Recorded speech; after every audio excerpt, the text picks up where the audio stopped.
When an incoming attack drone slips past the radar and detonates inside a critical oil refinery, the damage extends far beyond the immediate blast radius. In recent years, American air defense interceptors deployed across the Middle East failed to catch everything fired by Iranian proxies. Missiles and drones repeatedly found their targets. For Riyadh, the smoking craters left behind exposed a terrifying reality. Decades of relying on the United States as an impenetrable shield had fractured, leaving their most vital energy grids exposed to direct strikes.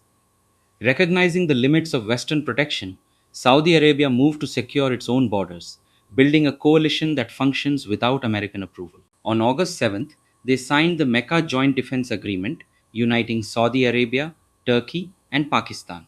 The defining pillar echoes Cold War mutual defense clauses. A strike against one member is an active war against all three.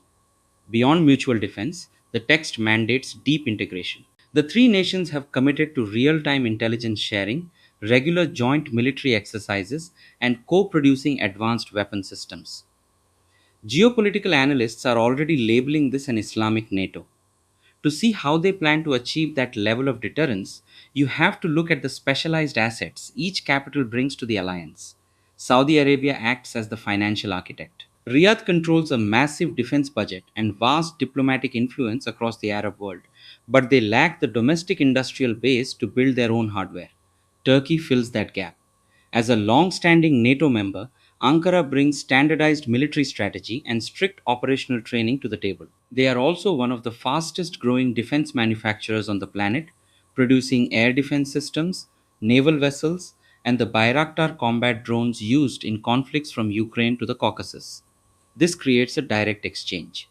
Saudi Arabia gains access to advanced offensive weaponry, while Turkey secures a wealthy buyer willing to fund the next generation of joint production lines. Additionally, Turkish forces carry raw, recent combat experience from complex theaters like Syria, Libya, and Iraq, a practical battlefield awareness that Saudi forces currently lack.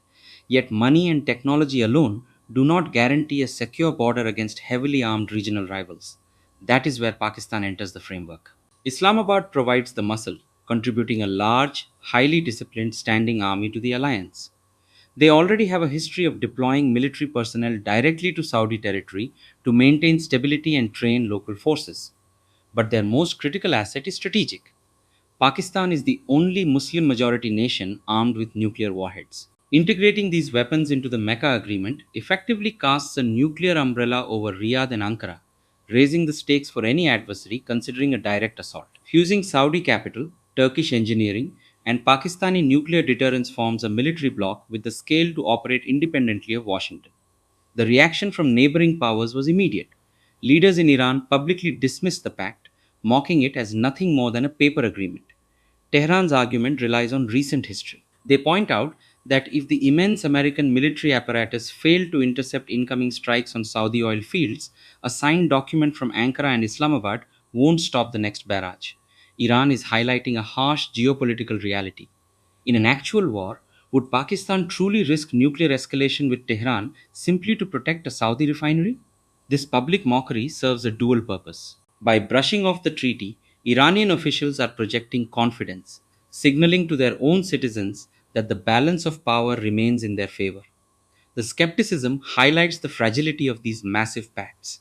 The math makes sense on paper, but political resolve often buckles when theoretical defense turns into actual combat. Beyond the Middle East, this military alignment caught the focus of neighbors, particularly India. New Delhi navigates a complex diplomatic web. They maintain vital trade with Saudi Arabia but share a heavily militarized border and history of friction with a nuclear armed Pakistan. Adding to the tension, the agreement is explicitly open ended. Other regional states could sign on in the future, expanding the alliance's footprint into domains like cyber defense and maritime security. The Mecca Defense Agreement confirms that the Middle East is building its own shields. While these broad military pacts are designed for deterrence, history shows they can also scale isolated border disputes into total regional wars.